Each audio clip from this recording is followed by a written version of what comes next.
মানুষের অন্তরে দিয়ে দিয়েছেন। কারণটা কি? বিমা আখলাফু, তারা ওয়াদা খেলাপি করেছে আল্লাহর সাথে। আমাদের পাকিস্তান আমলের সকল অশান্তি এবং সর্বশেষ ৭১-এর হাঙ্গামা যুদ্ধ, রক্তপাত, ভয়াবহ রক্তপাত, ওই মিথ্যা কথা এবং সৃষ্টিকর্তার সাথে প্রতিশ্রুতি ভঙ্গ করার খেসারত হিসেবে আমরা দিয়েছিলাম। সেই খেসারত বাংলাদেশ আমলেও আমাদের বলতে হয়েছে, কারণ ওই মিথ্যা থেকে আমরাও রেহাই পাইনি, নিজেদেরকে উদ্ধার করতে পারিনি। সেই মিথ্যা আজও চলমান, সেই মিথ্যা আজও চলমান। এবারে কারো কোনো কথা আমরা নেব না ইনশাআল্লাহ। কারো গতির জন্য আমরা আকাশের শাস্তির ঝুঁকি আমরা নিতে পারি? কোশ্চিনকালেও না।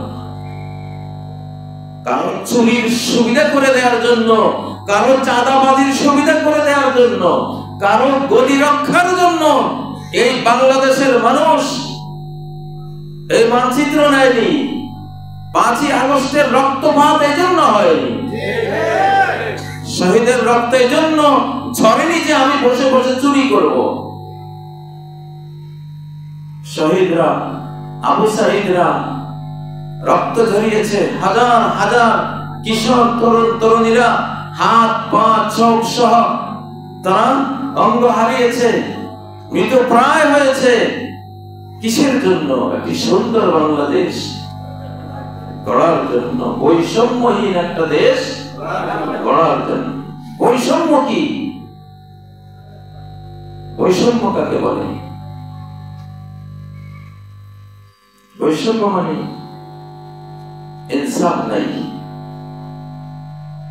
প্রথম বৈষম্য হলো স্রষ্টাকে বাদ দিয়ে তুমি সৃষ্টির হুকুম মতো চলবা, এটাই প্রথম বৈষম্য। তুমি নুন খাইবা স্রষ্টার আর গুণ গাইবা তুমি সৃষ্টির, মূর্তির, বেঈমানের, মুনাফিকের। এর চেয়ে বড় বৈষম্য আর কি হতে পারে? আগে স্রষ্টার সাথে যে বৈষম্য হয়েছে এটা দূর করো, সৃষ্টিকর্তার সাথে যে বেইনসাফি করেছো এটা আগে দূর করো, তারপরে তিনি তৌফিক দিবেন সৃষ্টিদের মাঝে কি বৈষম্য আছে সেটা দূর তিনি করার তৌফিক দিয়ে দিবেন ইনশাআল্লাহ। তো এই জন্য অনেক কথাই কানে আসে, অনেকের কাজকর্ম চোখে আসে, দেখি। এবারে আমরা আমাদের সর্বশক্তিমান বন্ধু আল্লাহকে সাথে নিয়েছি।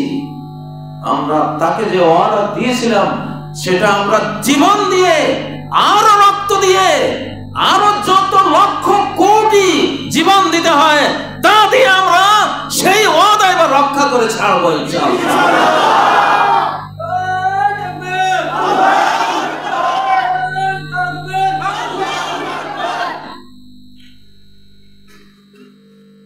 আমাদের এই বাংলাদেশ শাহজালালদের বাংলাদেশ, শাহপরানদের বাংলাদেশ, এখানে শতকরা ৯২টি মানুষ বুকে কালেমা তাইয়্যিবা লা ইলাহা ইল্লাল্লাহ মুহাম্মাদুর রাসূলুল্লাহ ধারণ করে। ঠিক নয় কি?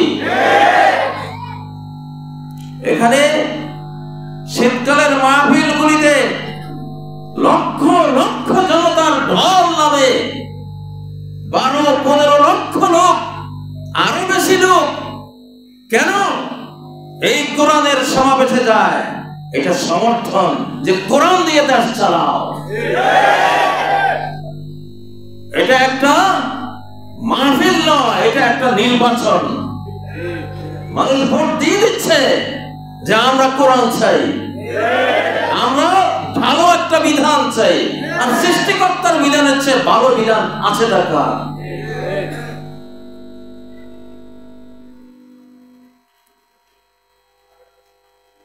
প্রিয় ভাইয়েরা, এজন্য কোরআন আর লোহা একসাথে করবো। এবার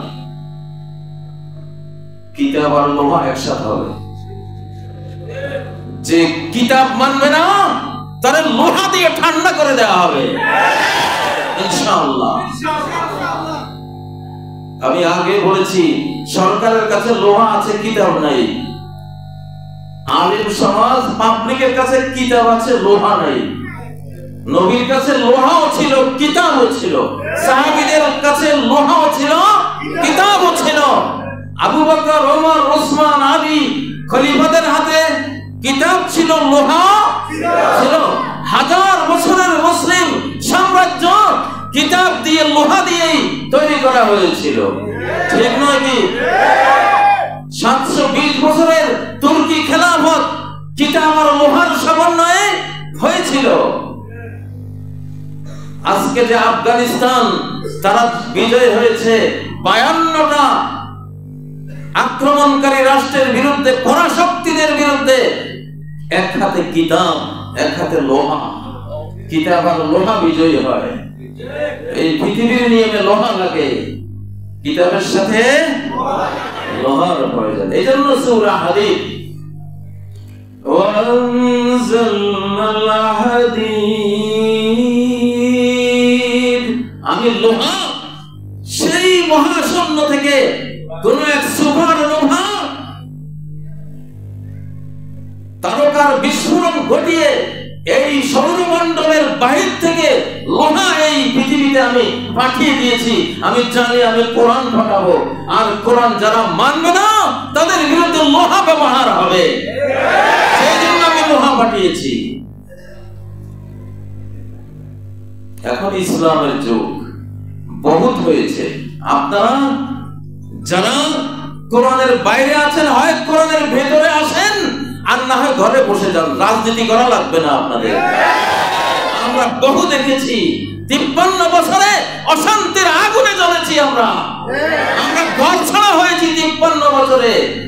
আমরা দেশান্তরিত হয়েছি, গুম হয়েছি, কারারুদ্ধ নির্যাতিত হয়েছি। আমরা নিজের সর্বস্ব হারিয়েছি, মা বোনরা ইজ্জত হারিয়েছে। স্বাধীন 71-এর স্বাধীনতায় 9 মাস কষ্ট করেছি, আর স্বাধীন বাংলাদেশে 53 বছর আমরা কষ্ট করেছি। 17 বছর অকথ্য নির্যাতনের বিলাপ গাথা আমাদের নির্যাতনের দ্বারা লিপিবদ্ধ হয়েছে। আর আমরা সহ্য করব না ইনশাআল্লাহ। আমাদের কোনো শক্তি নেই, নিজের বলে কথা বলি না। আমাদের বল, আমাদের শাহানশাহ, আমাদের শক্তি, আমাদের রাজাধিরাজ, আমাদের পাওয়ার, আমাদের সৃষ্টিকর্তা, ক্রিয়েটর, যিনি মহা বিশ্বের, তিনি স্রষ্টা, পরিকল্পক, নিয়ন্ত্রক, ওনার, সবকিছুর মালিকানা যার, আমরা তার বলে কথা বলছি। আমাদের সামনে দাঁড়াবার কোন সাহস কেউ দেখাবেন না। কেউ সামনে আসবেন, আকাশ থেকে আপনাকে সরিয়ে দেওয়া হবে ইনশাআল্লাহ। আমরা আকাশের সাথে আছি, আমরা আল্লাহর সাথে আছি, আমরা কোরআনের সাথে আছি। কোরআন আর লোহা একসাথে হবে। এখন বাংলাদেশে আমরা, আমাদের সরকার বলেছে, সেনা প্রধানও বলেছে, ওকে তোমাদেরকে লোহা দেবো, আমরা এবার ট্রেনিং দিয়ে দেবো। আমরা ধন্যবাদ জানাই ইউনূস সরকারকে, ধন্যবাদ জানাই সেনা প্রধানকে।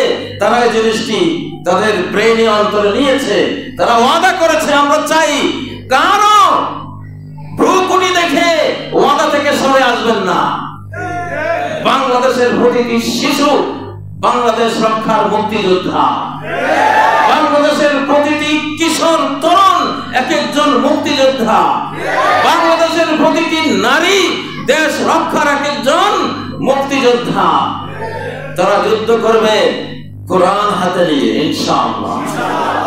কোরআন ছাড়া যুদ্ধ করে দেখেছি, কোরআন ছাড়া দেশ চালিয়ে দেখেছি, কোরআন ছাড়া আমরা বহু অর্থনীতি আমরা পরীক্ষা করে দেখেছি, কোরআন ছাড়া বহু তন্ত্র মন্ত্র, সমাজতন্ত্র, তারপরে সেকুলারিজম, গণতন্ত্র, কত কত তন্ত্র আমরা পরীক্ষা করেছি, কোনটাই আমাদেরকে শান্তি দিতে পারেনি। এবার সময় হয়েছে, এবার আমরা দেখবো আল কোরআনকে। বাংলাদেশের পুরো মানচিত্র এখন কোরআনের পক্ষে। প্রতিটি প্রাণ 92 জন, শতকরা 92 জনের প্রাণ, ইনশাআল্লাহ অধিকাংশ জনগোষ্ঠীর প্রাণ এখন কোরআনের পক্ষে। অতএব আর অপেক্ষার সময় আমাদের নেই, সময় আমরা দেব না কাউকে, ইনশাআল্লাহ। আমাদের শক্তি হলো লা ইলাহা ইল্লাল্লাহ, লা ইলাহা ইল্লাল্লাহ। There is no God, there is no ma'bud, there is no murti, there is no Ganesh, there is no Lat, Manat, Uzza, there is no Shiv, Narayan, there is no Lord but Allah. আছে কেউ আল্লাহ ছাড়া? আমরা কারো বিধান মানব না। এবার আমি একটা সংবিধান দিয়ে রেখেছি অলরেডি। নতুন বাংলাদেশ সরোয়ার্দী উদ্যানে ছাত্র শিবিরের সদস্য সম্মেলনে ছাত্র শিবির তারা এই 5ই আগস্টের মুক্তিযোদ্ধা, জামাতে ইসলামী এই 5ই আগস্টের মুক্তিযোদ্ধা, যারা বিএনপি তারাও মুক্তিযোদ্ধা, যারা অন্যান্য ইসলামিক দল হেফাজত তারাও মুক্তিযোদ্ধা। এদের কাউকে খাটো করে কোনো কথা বলার সুযোগ নাই। এবার আমরা দেব না বললাম। এইসব কটূক্তি এবং অন্যায় মিথ্যাচার যারা করবে এই বাংলাদেশে তারা রিজেক্ট হয়ে যাবে, তারা পরিত্যক্ত হয়ে যাবে, তারা ব্যাকডেটেড হয়ে যাবে। এই জাতি তাদের গ্রহণ করবে না ইনশাআল্লাহ। সম্মানিত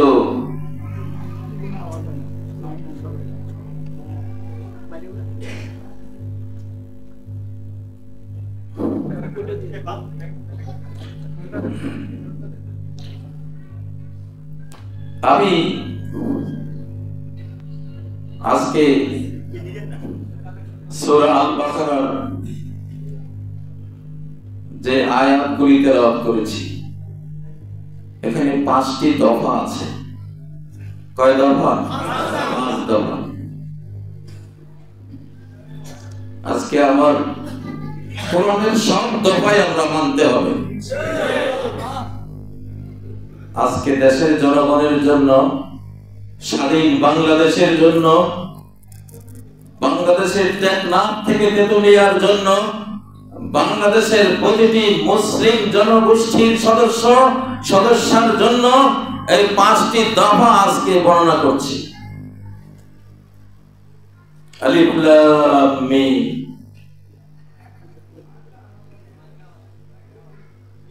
কোরআন যে না বুঝলেও কাজ হয়, কোরআন না বুঝলেও কি হয়? কাজ হয়। সেটার দলিল হলো আলিফ লাম মিম। কেউই বোঝে না আলিফ লাম মিম। কেউ বোঝে? আল্লাহ বোঝেন, তিনি তার নবীকে বুঝিয়েছেন। আমরা এটা বুঝি না। তার মানে কোরআন এমন এক পাওয়ারফুল, এমন এক স্পিরিচুয়াল কিতাব, তুমি পড়ে যাও তোমার প্রাণ বুঝে নেবে এখানে কি হতে পারে। মনের ভিতরে যে আবেগ তৈরি হয়ে যাবে, তুমি ঈমান দিয়ে রিসিভ করো কোরআনকে। আমাদের বুড়ো বুড়িরা কোরআন পড়তো, কিছুই বুঝতো না, কিন্তু আমরা যারা বুঝি তাদের চেয়ে বেশি কাঁদতো তারা। কোরআন হাতে নিয়ে 2 চোখের পানি ফেলে বুক ভাসিয়ে দিত। আমেরিকার এক মেয়ে বলছে যে আমি কোরআন শুনলেই চোখের পানি আসে। পৃথিবীর কোন বই শুনে তো আমার চোখের পানি আসে না। আমি যে ইংরেজি ভাষা আমার মাতৃভাষা, সেই ভাষার কোন বই যা আমি সম্পূর্ণ বুঝি সেটাও তো আমার চোখের পানি ঝরাতে পারে না। এই কোরআন যেটা আমার কাছে দুর্বোধ্য, সে কিভাবে আমার চোখের পানি ঝরায়? আমার প্রাণটা কি বুঝে এই কোরআন থেকে? কি মেসেজ অব্যক্ত বুঝহীন ভাবে আমার হৃদয়ে আসে আমি জানি না, আমার কান্না আসে। অতএব কোরআন সত্য, আমি ঈমান আনলাম কোরআনের উপরে।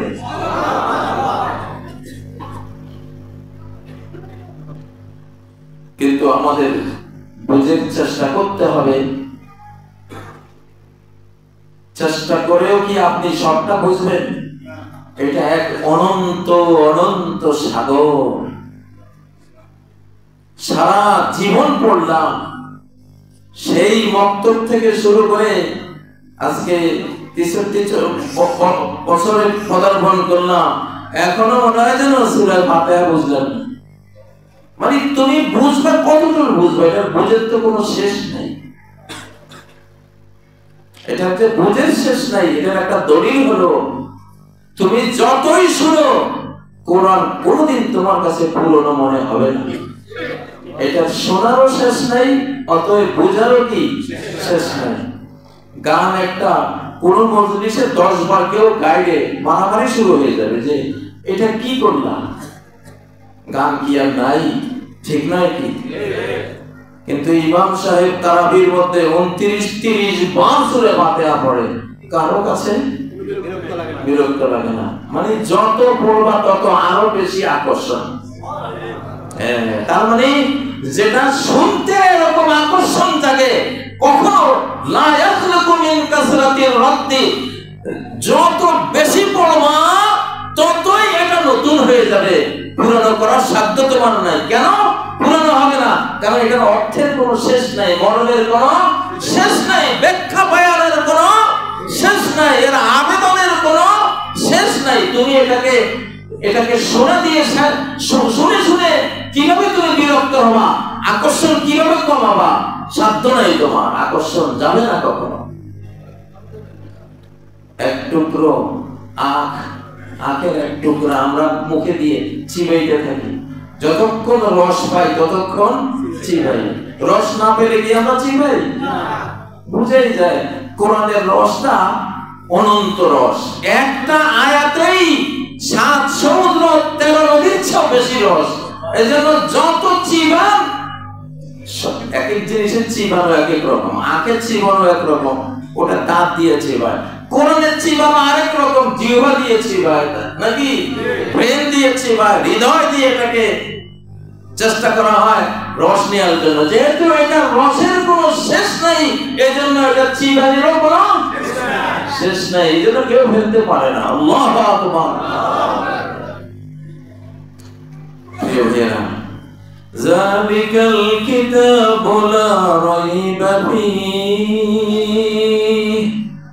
যালিকাল কিতাব, ওইটা কিতাব, ওই কিতাব, এই কিতাব না, ওই কিতাব। এর মধ্যে কোনো সন্দেহ নেই। ওই কিতাব, ওই কিতাব মানে এই কিতাব যেটা, ওটা তো লিখিত আছে সামনে, কিন্তু ওই কিতাব মানে যেটা মনোজগতে আছে, তুমি দেখো না। কোরআন আমি প্রায় বলি যে কোরআন হার্ড কপি নাজিলে হয়নি, কোরআন লিখিত কপি আসেনি। তাওরাত, জাবুর, ইনজিল, অন্যান্য আসমানি সংবিধানের মতো কোরআনিক সংবিধানটা এসেছে অন্তরে, অন্তরে। এজন্য ওই কিতাব অন্তর্জগতে আছে। তো তোমার কাছে যেটা তুমি দেখো লিখিত, এটা তো হলো হার্ড কপি। আদতে কোরআন তো তাওরাত না যে হার্ড কপি নাজিল হয়েছে, এটা জাবুর না যে হার্ড কপি এসেছে, এটা ইনজিল না যে হার্ড কপি এসেছে, এটা এসেছে অন্তর copy, soft copy, electronic copy, এটা এসেছে নূরানি কপি। এজন্য ওই কিতাব দূরে আছে, মনোজগতে আছে। যালিকাল কিতাব, যিনি কোরআনের হাফেজ, তিনি আসল কোরআন, তিনি প্রকৃত কোরআন, কোরআনের এক কবি। এক একটা হাফেজ এক একটা কোরআনের কবি। এটা এই উম্মতের মর্যাদা আল্লাহ দিয়েছে। এই জন্য তাওরাত, জাবুর, ইনজিল কেউ হাফেজ হয় না, ওই মর্যাদা আল্লাহ কাউকে দেননি। তাওরাত, জাবুর, ইনজিলের ক্ষেত্রে মর্যাদা হলো যেই পাথরের ফলকে লেখা, ওইটার মর্যাদা, এটা অনেক সম্মানিত। কিন্তু এই কোরআন লেখা এইখানে, এটা হলো তার ফলক। بل هو آيات بينات في صدور الذين أوتوا العلم। এটা হলো খোলা ক্লিয়ার ভার্সেস, সুস্পষ্ট আয়াত, সুদুরিল্লাযিনা উতুল ইলম, ওরা আমাদের সিনার মধ্যে। আল্লাহু আকবার। কোরআন থাকে কোথায়? গিলাফে, যেটা প্রকৃত কোরআন গিলাফেরটা না, প্রকৃত কোরআন সিনারটা, কলমটা, কলম থেকে ওটা লেখা হয়েছে, নবীজির কলম থেকে ওটা লেখা হয়েছে। ওইটাও হুবহু এই কোরআনে, বাট ওটা হার্ড কপি আর এটা হলো নুরানি কপি। ওটা হলো হার্ড কপি, এটা হলো নুরানি কপি, সফট কপি। পাওয়ার কোনটা বেশি? নুরানি, কারণ এটা থেকে ওটা লেখা হয়েছে, ওইটা থেকে এটা আসে নাই। নবীজি সিনায় আসছে জিব্রাইল থেকে, জিব্রাইলের কাছে আসছে আল্লাহ থেকে, আল্লাহ, তারপরে জিব্রাইল, তারপরে মুহাম্মদ সাল্লাল্লাহু আলাইহি ওয়াসাল্লাম, তারপরে সাহাবায়ে কেরাম, তারপরে তাবেঈন, তারপরে তাবে তাবেঈন, এরপরে যুগ যুগান্তর হতে হতে হাফেজদের সিনা বাসিনা, হার্ট টু হার্ট, হৃদয় থেকে হৃদয় হতে হতে আমাদের পর্যন্ত এসেছে। আল্লাহু আকবার। এই জন্য যালিকাল কিতাব, ওই কিতাব, ওইটা আসল, অন্তরে ধারণ করো। কিতাব রয়েছে হার্ড কপি, তোমার কি উপকার হবে তাতে? আমল করতে হলে তো এইখানে নিতে হবে। এই জন্য প্রত্যেক হাফেজ এক একটি কোরআন, এই জন্য হাফেজদেরকে সম্মান দিতে হয়। যার অন্তরে যতটুকু কোরআন আছে তিনি ততটুকু কোরআন। এটা স্পষ্ট করে আল্লাহ বলেছেন সূরা তালাকের 10-11 নম্বর আয়াত, قد أنزل الله إليكم ذكرا। আল্লাহ তোমাদের কাছে একটা জিকির, একটি কোরআন নাযিল করেছেন। সেই কোরআনটি কি, সেই জিকির কি, কোরআনের সেই কবিটি কি? 11 নম্বর আয়াত, রাসূলা। আল্লাহু আকবার। জিকরার বর্ণনা, জিকরা, জিকির কি? রাসূল, রাসূল নিজে জিকির, রাসূল নিজে কোরআন, জীবন্ত কোরআন, চলমান কোরআন। আল্লাহু আকবার।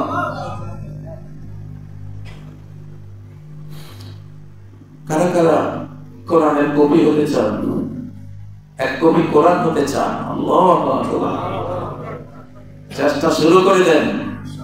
সারা বাংলাদেশ কেউ 1 পারার হাফেজ, কেউ 2 পারার হাফেজ, কেউ 3 পারার হাফেজ, কেউ 5, কেউ 10, কেউ 15, কেউ 20, 25, 30 পারার হাফেজ, হাফেজ হন। 1 পারা কোরআন কি মুখস্থ করা যায় না? সংকল্পের সাধন কিংবা শরীর পতন, সংকল্প করে নামলে কোরআন আপনার সাথী হয়ে যাবে ইনশাআল্লাহ। আমি তো 1993 সালে যখন আমি হাদিস পড়াই জামিয়া কাসেমিয়া, তখন আমি 37 দিনের একটা অভিযান চালিয়ে আমি হাফেজ হয়েছি। সংকল্পের সাধন কিংবা শরীর পতন, হয় মরে যাবি আর না হয় হাফেজ হয়ে বের হবি। মরি নাই, আলহামদুলিল্লাহ, হাফেজ হয়ে বের হয়েছি। এখানে বাংলাদেশে 25 লক্ষ হাফেজ আছে, কোরআনের 25 লক্ষ সফট কপি আছে বাংলাদেশে, নুরানি কপি আছে বাংলাদেশে, আলহামদুলিল্লাহ। এটা তো ফুল কোরআনের কপি। আর 1 পারা, 2 পারা, 3, 5 পারা তো আমার মনে হয় কোটি কোটি হাফেজ আছে, আলহামদুলিল্লাহ। যালিকাল কিতাবু লা রাইবা ফীহি, এমন কিতাব, এই কিতাব পড়লে কোনো অশান্তি লাগে না। লা রাইবা ফীহি অনুবাদ তো করি আমরা, সন্দেহ নেই। আসলে রাইবের মূল একেবারে গভীর অর্থটা হলো অশান্তি, টেনশন, দোটানা। এটাকে বলে রাইব, দোটানা। যেমন একজন বলতেছে কে লালন, কি করি কোন পথে যাই মনে কিছু ঠিক পড়ে না, দোটানাতে ভাবছি বসে সেই ভাবনা। দোটানা, এই দোটানায় মানে দোটানায় তো সন্দেহ মানে তো কি দোটানা। তো ইয়ারি ভুনি মানে আমাকে খুব কষ্ট দেয়, টেনশন দেয়, অশান্তি দেয়। কোরআন পড়লে অশান্তি আসে, বরং শান্তিতে ঘুম আসে, ঠিক না? লা রাইবা ফি, কোনো দোটানা নাই, কোনো অশান্তি নাই। লা রাইবা ফি, সন্দেহ থেকে মানুষের অন্তরে অশান্তি আসে। এই জন্য আরবিতে সন্দেহকে রাইব বলে। আরবিতে কি রাইব বলে। ছোট জব্বারে বেড়ি পথ দিয়া একজন তারকা হেঁটে যাচ্ছে, আমাদের শিশুকালের ঘটনা। তো একজন ফকির এসে বলল, সাপ কিছু দেন না। উনি 8 আনা দিয়েছে, ওই যুগের 8 আনা অনেক দাম, 50 পয়সা ওই ফকিরকে দিয়েছে। এখন ফকিরের অন্তরে একটা অশান্তি সৃষ্টি হলো যে সারে চাইলাম, তাতে 8 আনা দিয়ে দিল, ইস যদি 1 টাকা চাইতাম। যেমন স্যার ওনার বড় হাত, 1 টাকা পাইতাম, তখন 1 টাকা 1 কেজি চাল পাওয়া যেত। এখন তার ভিতরে টেনশন, অশান্তি। এখন সে যাচ্ছে বাড়িতে, কিন্তু অশান্তি চোটে তার কিছু ভালো লাগতেছে না। আবার ফেরত আসে,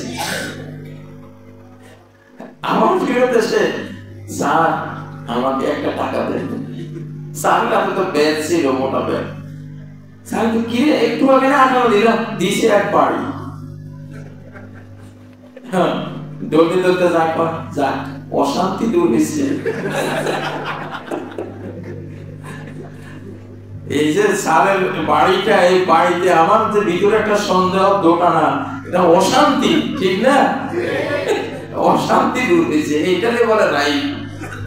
লা রাইবা ফি, সত্য কথা যেটা, এটা শুনলে শান্তি আসে অন্তরে। আর মিথ্যা কথা শুনলে কি এই আমরা এটাই কইছি, লা রাইবা ফি, আমাদের কিতাব আগা বড় সত্য, তোমার অন্তরে কোনো অশান্তি আমার কোরআন পড়লে আসবে না, বরং শান্তি পেয়ে যাবে তুমি। সুবহানাল্লাহ। যেহেতু সন্দেহ থেকে অশান্তি তৈরি হয়, এই কারণে আরবি ভাষায় সন্দেহকে রাইব বলা হয়। রাইব ইয়ানি বলি। আয়েশা বলেন, গায়লা আন্নি ইয়ানিবুনি মিনহু আন্নি লা আজিদুল লুতফাল্লাযী কুনতু আজিদুহু ইনদামা কুনতু মারিদা। যে আমাকে যখন মুনাফিকরা অপবাদ দিল, হযরত আয়েশার অপবাদ মুনাফিকরা দিয়েছে, বিখ্যাত অপবাদ। তো আয়েশা বলে যে নবীজি একটু আমার বিরুদ্ধে অপবাদ শুনে স্বামী হিসেবে তিনিও একটু অশান্তিতে পড়ে গেছেন। তা আমি রুগ্ন হলে নবীজি আমার কাছে আসতেন, এসে কত স্নেহ মায়া দিয়ে আমাকে সুস্থ করে তোলার চেষ্টা করতেন। কিন্তু এইবার আমি জ্বরে আক্রান্ত, অস্থির, কিন্তু নবীজি এসে সেই আগের মায়াটা দেখাচ্ছেন না, সেই স্নেহটা আমাকে দিচ্ছেন না। তো এটা আমার একটা অশান্তি, ইয়ারিবুনি, আমার ভিতরে একটা অশান্তি তৈরি হলো। কি হলো, কি ভুল করলাম, কি ঘটনা ঘটলো যে নবীজি আগের মতো আমাকে সেই মায়াটা দেখাচ্ছেন না। এই ইয়ারিবুনি শব্দে রাইব আর ইয়ারিবুনি একই শব্দ। কথা বুঝে আসছে? কালকে না, কালকে, হ্যাঁ কালকে বাড়ির সামনে বসে আছি, একজন অনেক দূর থেকে মুরব্বী একজন আসছে। হুজুর 2টা কথা আপনার মুখ দিয়ে শুনতে আসছে। অন্যরা কয় ঠিকই, আমার অশান্তি লাগে।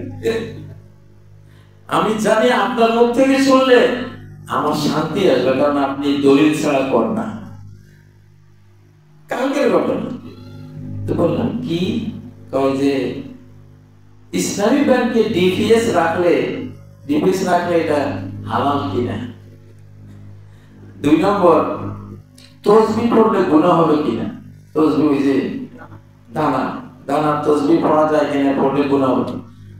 আপনার মুখে একটু শুনতে চাই, এটা তো সাহাবীরা দানা দিয়া, হযরত আবু হুরায়রা সহ উম্মে সালমা রাদিয়াল্লাহু আনহা সহ সাহাবীদের মধ্যে আমলটা ছিল। অনেক তাসবিহ জানা পড়ে, হাজার হাজার, তাদের তো একটা বড় ইয়ে লাগে। যদিও এটা সুন্নাত, 100 বা 33 পড়ার জন্য হাতের যে করগুলো আছে, তাই না, আঙ্গুলের রেখা, এটা দিয়ে সুন্নাত। নবীজি বলেছেন যে ওয়াকিবনা বিল আনামিল, তোমরা আঙ্গুলের রেখায় গুনে গুনে তাসবিহ পড়ো। ফা ইন্নাহুন্না মুস্তানতাকাতুন ওয়া মাসউলাত, এগুলিকে জিজ্ঞাসা করা হবে এবং সওয়াল করা হবে যে তোমাদেরকে দিয়ে তাসবিহ পড়েছে কিনা এই লোকটা। তো এটা হলো মূল সুন্নাহ। কিন্তু ওইটাও কি আছে, জায়েজ আছে, কোনো গুনাহ নাই, আপনি পড়েন। তো সেগুলোর তার শান্তি পাইলাম। আর কি ডিপিএস করলে হালাল, ইসলামী ব্যাংকে যদি করেন, ইসলামী ব্যাংক মানে তো হালাল ব্যাংক। হালাল ব্যাংকে যদি হালাল না পান, তাহলে হালাল পাবেনটা কোথায়? আপনি বুঝিয়ে দিলাম ওনাকে, কয়ে যাক আলহামদুলিল্লাহ আমার শান্তি পাইলাম। তো আসলে সন্দেহ থাকলে কি হয়? অশান্তি। আল্লাহর কোরআনে কোনো সন্দেহজনক কথা আছে? সব কিছু পাওয়ারফুল সত্য। আল্লাহু আকবার। এজন্য চোখের পানি আসে, এজন্যই মানুষ যে কোরআন শুনে তার মনটা শান্তি আসে। গানের মজলিসে কারো ঘুম আসে না, কোরআনের মজলিসে ঘুম আসে, শান্তি আসে, তাই না? একটা যদি তোষক বিছিয়ে দেন, সুন্দর ফরশ বিছিয়ে দেন, একেবারে ফুলের তোড়া দেন, নতুন গালিচা বালিশ দিয়ে দেন, শুনে ঘুম আসবে না? আর যদি বিছানার মধ্যে মান্দার কাটা, গুঁজি কাটা, খেজুরের কাটা বিছাই দেন আর বলেন যে ঘুমাও এখানে, মান্দার কাটার উপরে ঘুমাইতে পারবেন কে? পারবেন না। তো গান তো হলো মান্দার কাটা, বলি মানুষের অন্তরের মধ্যে মান্দারের মতো কাঁদে। এই জন্য গানের মজলিসে কি নাই? ঘুম নাই, হৃদয় শান্তি পায় না। তো এটা হলো লা রাইবা ফি, কোরআন এর মধ্যে কোন মনোজগতের অশান্তি নাই, হৃদয়টা সুশান্ত হয়ে যায়। আমি বহু পরীক্ষা করেছি, ছোট্ট শিশু বেজায় কান্নাকাটি করতেছে, যে কোরআন একটু ছেড়ে দিয়েছি বা নিজে পড়তেছি, আস্তে ঘুমিয়ে গেছে, ঘুমিয়ে গেছে। শান্তি। কোরআন কি শান্তি, শেফা। কোরআন শেফা কেন? কেন শেফা? এটা যে পাওয়ারফুল এবং সত্য, বাস্তব জিনিস, জীবন ঘনিষ্ঠ জিনিস। আমার জেলখানার কথা মনে পড়ে। একটা বিড়ালের বাচ্চা, মানে অর্ধেক মরে গেছে শরীরটা। এখন কিছু কিছু আমার ভাইয়েরা বললো যে বিড়ালটা মারা যাচ্ছে। তো আমি বললাম যে দেখি ওর একটা ফু দিয়ে আমি কোরআন দিয়া, অত নিষ্পাপ, তো যদি ওর হায়াত থাকে তাহলে বেঁচে যাবে। সত্যি আমি সূরা ফাতিহা কয়বার পড়ে ওরে ফু দিলাম। পরে বিকেলের দিকে দেখি ও খেলতেছে, কি সুন্দর, অর্ধেক বডি মরে গেছিল, পরে দেখেছে সে খেলতেছে। মানে জীবন এইটা কোরআন, সত্য, জীবন ঘনিষ্ঠ, প্রাণবর্ধক, রূহ আফজা। এই জন্যই লা রাইবা ফি, কোরআনের মধ্যে কি নাই? সন্দেহ নাই, মানে কোনো অশান্তি নাই। অশান্তি আসে মিথ্যা থেকে, এখানে কোনো মিথ্যা নাই। হুদাল লিল মুত্তাকিন, মুত্তাকিনদের জন্য হেদায়েত। মুত্তাকিন কে? মুত্তাকিন হলো, মুত্তাকিনের মূল শব্দটা হলো ওয়াকায়া। ওয়াকিউন, ওয়াকায়াতুন মানে নিজেকে সেফ রাখা, বাঁচিয়ে রাখা, দূরে রাখা।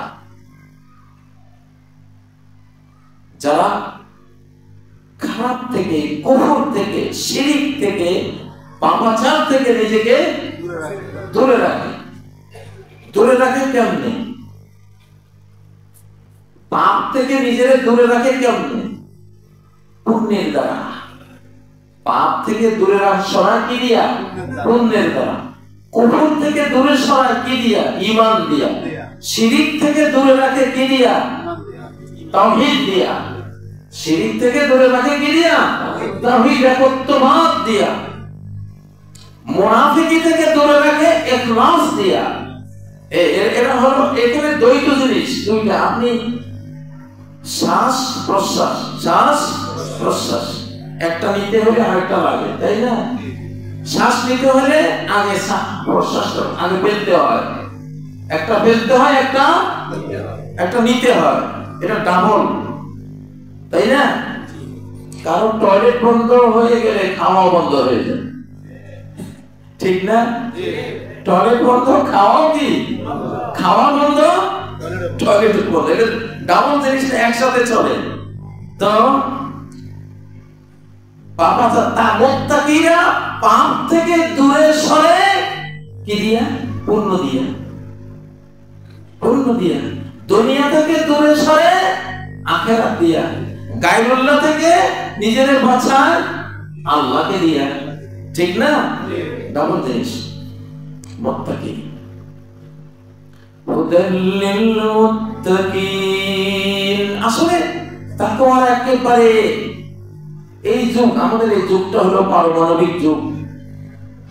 একেবারে কণার ভিতরে কি কণা আছে সেটা বের করে আনতেছে, তাই না? একটা ধুলার ভিতরে ইলেকট্রন, প্রোটন, নিউট্রন আছে। ওগুলির ভিতরে কোয়ার্ক আছে, অ্যান্টি কোয়ার্ক আছে। ওগুলোর ভিতরে হইতে হতে হতে গড পার্টিকেল আছে। আরো সর্বত সবচেয়ে ক্ষুদ্র ক্ষুদ্র কণা আছে। এই যুগের মানুষ বিজ্ঞান দিয়ে সেই পর্যন্ত পৌঁছে গেছে। ধর্মের ক্ষেত্রে ওই পর্যন্ত যেতে হবে না, সে পর্যন্ত যেতে হবে, সেই সূক্ষ্ম পর্যায়ে যেতে হবে। মুত্তাকি হলো যাদের এই হৃদয়ের ভিতরে আকাশ নাই, জমিন নাই, তার ঘর বাড়ি নাই, তার এই হৃদয়ের ভিতরে বউ বেটির স্থান নাই, তার পিতৃ পুরুষের স্থান নাই, যে আটটা জিনিস দিয়ে মানুষ শিরিক করে। কুলিন কানা আবাউকুম ওয়া আবনাউকুম ওয়া ইখওয়ানুকুম ওয়া আজওয়াজুকুম ওয়া আশীরাতুকুম, সূরা তাওবা 24 নম্বর আয়াতে তোমাদের বাবা, তোমাদের ছেলে মেয়ে, তোমাদের ভাই, তোমাদের স্ত্রী, তোমাদের গোত্রের স্বজনরা, তারপর তোমাদের সম্পদ, তোমাদের ব্যবসা বাণিজ্য, তোমাদের বাসভবন, এই আটটা কিন্তু মাবুদ। যদি আল্লাহ থেকে বেশি ভালোবাসেন, যদি রাসূল থেকে বেশি ভালোবাসেন, এই আটটাই আপনার মূর্তি।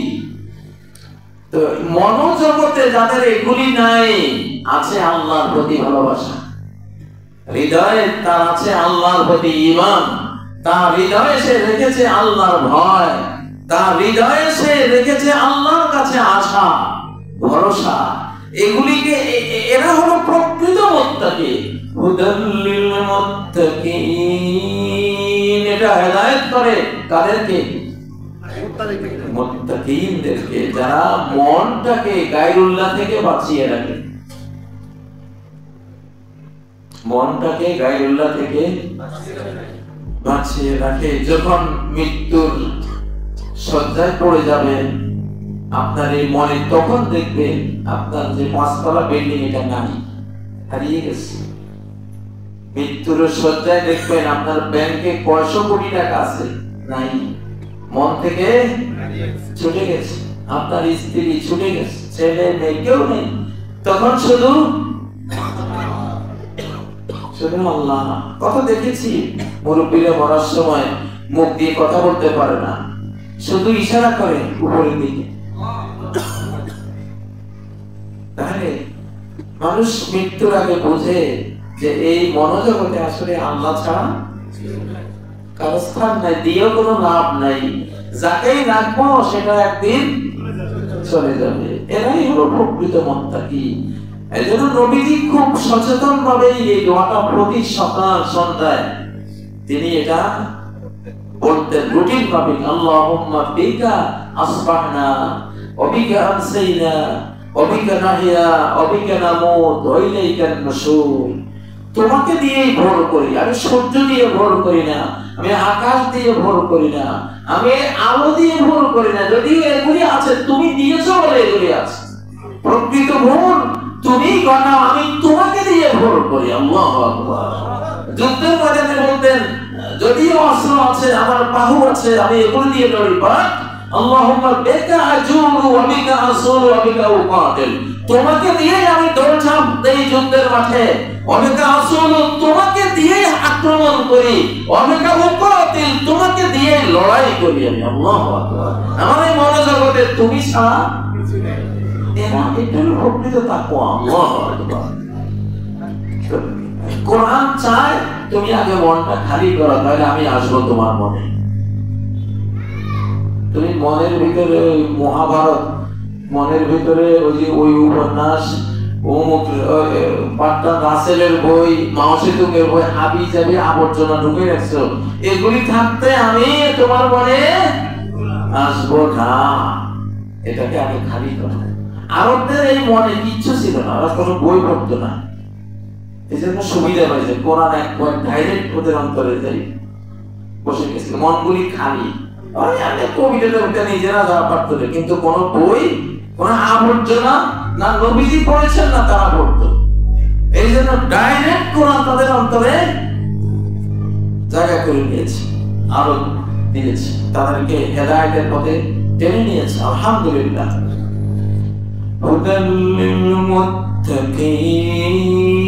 আমি যদি এখানে একটা নতুন রং দিতে চাই, এই রংটা না তুললে, তাই না, আগের একটা রং সেটা পাল্টাতে চাইলে রঙের মিস্ত্রিরা কি করে, আগেরটা ওই যে কি কাগজ না এগুলি, সিরিজ কাগজ দিয়ে এটাকে মুছে মুছে তারপরে নতুন রংটা বসায়। ঠিক হুদাল্লিল মুত্তাকিন, তুমি যারা হৃদয়টাকে আবর্জনা মুক্ত করে নেবে কোরআনের জন্য, তাদেরকে কোরআন হেদায়েত করবে, রাস্তা দেখাবে, আলো দেবে, দিতে পারবে।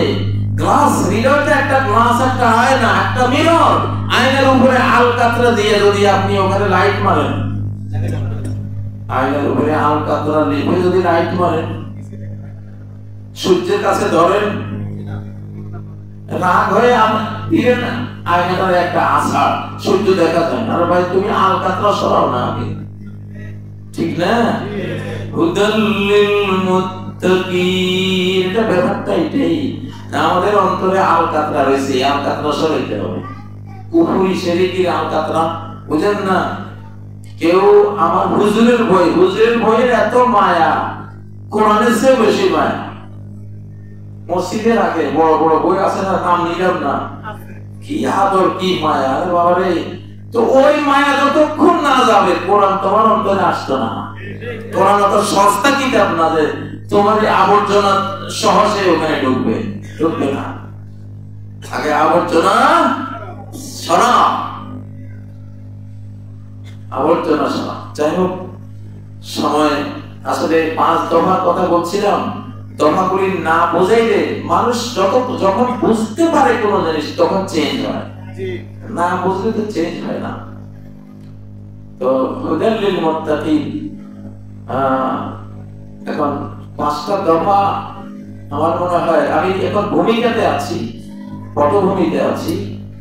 তো 5 দফা খুব সংক্ষেপে বলে দিচ্ছি। আল্লাযীনা ইউমিনুনা বিল গায়ব, এক দফা, যারা এটা মনে করে যে এই চলমান পৃথিবী দৃশ্যমান কেউই চালায় না, এই চলমান পৃথিবীটা, এই রাত দিনের আগমন প্রস্থান, চন্দ্র সূর্যের আসা যাওয়া, এই ঋতুর পরিবর্তন, বাতাস কখনো দক্ষিণ, কখনো উত্তর, কখনো পূব পশ্চিম, এই সব কিছু, এই বৃষ্টি, এই শস্য শ্যামল পৃথিবী, তৈরি হওয়া আবার মরুভূমি হয়ে যাওয়া, সবকিছু অদৃশ্য গায়েবী জগৎ থেকে এক মালিক চালায়, আর কেউ না।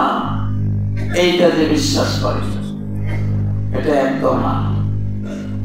মুসলমান অদৃশ্য শক্তি আল্লাহর শক্তির উপরে তার ঈমান আনতে হবে, তাহলে আপনি মুমিন, তাহলে আপনি এমন এক পাওয়ার মালিক পৃথিবীর কোন শক্তি আপনার সাথে পারবে না।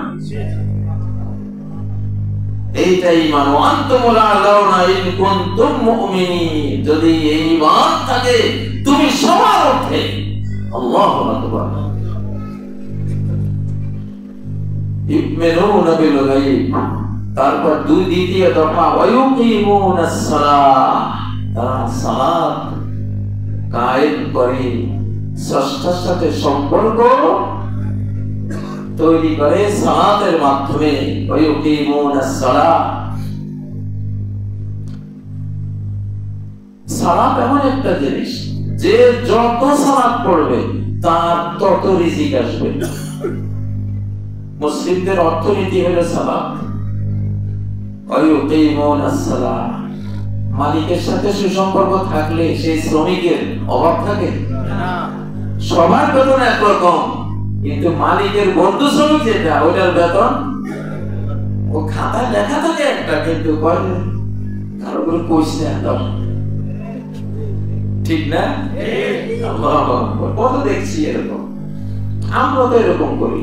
আমাদের কোন শ্রমিক থাকলে, যেটা খুব বন্ধু মুখলেস, ওর জন্য আলাদা বেতন থাকে, যেটা কেউ জানে না, আল্লাহ ছাড়া আর ও ছাড়া জানে না।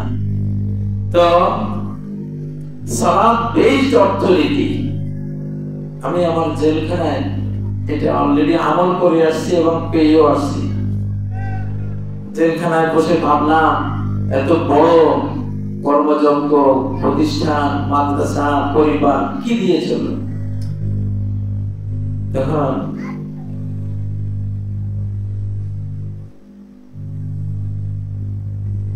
সেখানে আসলে বাংলাদেশটা হয়েছে কি, এখন শব্দের কথা তো বললে মানুষ মনে করে এটা কি জিনিস। শব্দ যে অস্বীকার করে সে বেঈমান। স্বপ্ন ওহীর 46 ভাগের 1 ভাগ। এবং শেষ জামানায় নবীজি বলছেন, ইজা তারাবাতিস সাআ লাম তাকাদ তাকযিব রুয়াল মুমিন, কিয়ামত যত ঘনাবে মুমিনের স্বপ্ন তত সত্য হতে থাকবে। এটাই একটা নির্দেশনা পেয়ে পরে কোরআনের মধ্যে নজর দিলাম, দেখি কোরআন সূরা তাহা একেবারে শেষ পৃষ্ঠায় আল্লাহ বলতেছেন, ওয়া'মুর আহলাকা বিস-সালাতি ওয়াসতাবির আলাইহা, তোমার পরিবার পরিজনকে সালাতের নির্দেশ দাও আর নিজেও সালাতের উপরে কঠিনভাবে ধৈর্য ধরে সালাত পড়ো। যদি সালাত পড়ো সপরিবারে সবাই, লা নাসআলুকা রিজকা, তোমার কাছে আমি রিজিক চাইবো না যে তুমি ব্যবসা করে খাও, কৃষি করে খাও, না আমি রিজিক দেব তোমার। মেরাজে যখন 50 ওয়াক্ত সালাত ফরজ করা হয়েছিল, আল্লাহ কি জানতেন না 50 ওয়াক্ত ফরজ করলে 24 ঘন্টায় আর কোনো সময় থাকবে না রুজি রোজগারের? আল্লাহ জানতেন না? বিষয়টা কি ছিল যে সালাত পড়লে আর রুজি রোজগার লাগবে না। তোমার আকাশ থেকে, যে আকাশের মালিককে তুমি সেজদা দিতে দিতে দিন শেষ করবা, সে আকাশের মালিক ডাইরেক্ট তোমাকে খাওয়াবে। কাবা শরীফে যান, কি আছে কাবা শরীফে? সালাত ছাড়া মরুভূমি, কিচ্ছু নাই এখানে, কোনো ফল ফসল কিছু উৎপাদন হয় না, একমাত্র সালাত সারা পৃথিবীর রিজিক ওখানে টেনে নিয়ে যাচ্ছে। আপনার আম বাগানে কি আম, ওখানে দেখেন দোকানে দোকানে আমের বন্যা, আঙ্গুরের বন্যা, কমলা, আপেল, ফল মূল, রিজিক কোনটা নাই? আল্লাহু আকবার। সালাতে টেনে নিচ্ছে। ওয়ায়ুকিমুনাস সালাহ, সাহাবায়ে কেরাম এই সালাত দিয়ে 25 বছরে এমন অর্থনীতি, অর্থ পৃথিবী জুড়ে তৈরি করেছেন যে যাকাত দেওয়ার লোক আছে, খাওয়ার কোনো লোক নেই। সালাতের সাথে যাকাতের উল্লেখ কেন হয়? এই জন্য হয় যে সালাত যদি তুমি ঠিকঠাক মতো ফরজ, নফল, মুস্তাহাব, বিধি, তাহাজ্জুদ, ইশরাক, দুহা সব যদি পড়া শুরু করো, তাহিয়াতুল ওযু, তাহিয়াতুল মসজিদ, সালাত যদি এভাবে পড়ো, তাহলে যাকাত দেওয়ার মালিক হবে, যাকাত দেওয়ার অ্যাবিলিটি চলে আসবে। আল্লাহু আকবার। মানুষ এই সালাত আর যাকাতকে ভিন্ন ব্যাখ্যা করে। ঠিক আছে, ব্যাখ্যা তো অনেক, বাট অনেক বড় একটা ব্যাখ্যা এটা যে তুমি সালাত পড়ো, ঠিকঠাক মতো যাকাত দিতে পারবে না। তুমি ভালো মুসল্লি হলে যাকাত খাওয়া লাগবে না, তোমার যাকাত দিবা তুমি, এতটা তোমার সম্পদ আসবে তোমার কাছে। জেলখানায় অলরেডি পরীক্ষা করে পেয়েছি আলহামদুলিল্লাহ, জেলখানায় আমার খাওয়ার বিল আসতো ২৭,০০০ টাকা। আমরা সালাত পড়তাম, রাত ৩টায় দাঁড়াতাম, একটানা ৫টা পর্যন্ত সালাত, বাস তাহাজ্জুদ পড়তাম। সেখানে ৪ পারা ৫ পারা করে পড়ে ফেলতাম। তো আলহামদুলিল্লাহ দেখেছি ওখানে পরিবার চলছে, মাদ্রাসা চলছে, স্কুল চলছে, আমিও ওখানে, তো রিজিকের ওখানেও অভাব নাই। আপনাকে আল্লাহ করতে পারেন না এমন কোন কাজ আছে নাকি? আলহামদুলিল্লাহ। তো যে লোকেরা শুনলে কইতো এটা আবার কেমন কথা, হ্যাঁ এটাও একটা কথা, সম্ভব। তো যাই হোক, আজকে যেহেতু সময় শেষ, কয় দফা গেল? 2 দফা, 3 দফা, যাকাতেরটাও এসে গেছে, 3 দফা। ৪র্থ দফা হলো কোরআনের প্রতি ঈমান আনা, সংবিধান হিসেবে। সংবিধান, আপনাকে ঈমান আনতে হবে যে আমার সংবিধান কি, এবং অতীতের যত আসমানি সংবিধান নাযিল হয়েছে সেগুলিও আমাদের বৈধ সংবিধান, সেগুলি তো এখন অক্ষুণ্ণ নাই, কোরআনে সব বলে দেওয়া হয়েছে। অতএব এই 2 দফা। এরপরে হলো পরকাল, অবিল আখিরাতে হুম ইউকিনুন। দুনিয়াতে বসে নজরটা রাখতে হবে কোন দিকে? পরকালের দিকে। তাহলে দুনিয়াও সুন্দর, আখিরাতও সুন্দর। দুনিয়াতে বসে যদি দুনিয়া পর্যন্তই নজর, দুনিয়াও নষ্ট, আখিরাতও নষ্ট। গাড়ি চালাতে গিয়ে যদি গাড়ির চাকার দিকে তাকাই থাকে ড্রাইভার, তাহলে গাড়িও বাঁচবে না, যাত্রীও বাঁচবে না, সেও বাঁচবে না। গাড়িতে বসে তাকাইতে হবে অনেক দূরে। তো দূরদৃষ্টি, আখিরাতের দৃষ্টি, পরকালের দিকে তাকিয়ে যদি এই জীবনটা চালাও, তাহলে তুমি বাঁচবা, তোমার সব ঠিকঠাক। তো আজকে আর বলবো না, ইনশাআল্লাহ সময় যেহেতু শেষ। সুবহানাকাল্লাহুম্মা ওয়া বিহামদিক, আশহাদু আল্লা ইলাহা ইল্লা আনতা, আস্তাগফিরুকা ওয়া আতুবু ইলাইক।